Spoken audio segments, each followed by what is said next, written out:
So I'm here at Off the Shelf because I've just done my first event for a new book I've had published, which is The Pub, A Cultural Institution.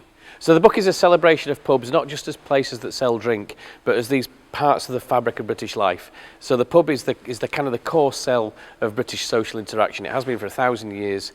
We tend to take them for granted. A lot of pubs are closing. So I wanted to write a book which really reminded us all how great pubs are and why we love them so much. Tonight's setup has been a little bit unusual in that I tend to do a lot of events that are about alcoholic drinks and pubs, and I find that if you want to do that with people, it kind of helps if you've got something there to drink. So with Hop Hideout in Sheffield, I've supplied 3 amazing beers from local brewers, so I've been able to punctuate my talk with liquid refreshment, which has really been great because it's kind of kept people going.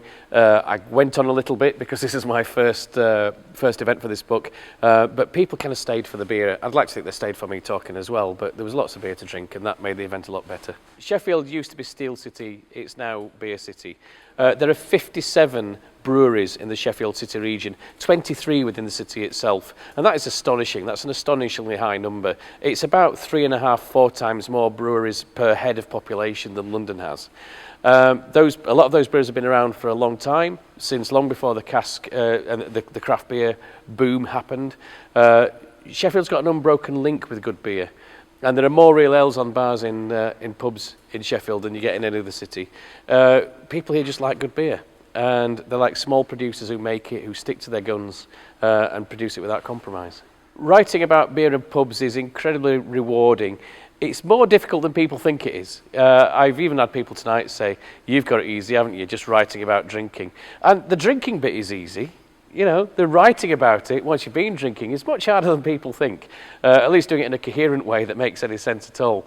But it's great because when you find that theme, that rhythm, that beat that is in the pub that a lot of people struggle to define, if you're in there a few pints down and you're scribbling some notes, and then you read those notes back the next morning, and every now and again it's like fishing, and you've captured something really great, and you think, you know what, some of those times when you're in the pub telling jokes and you think you're funny, if you write it down, every now and again you are.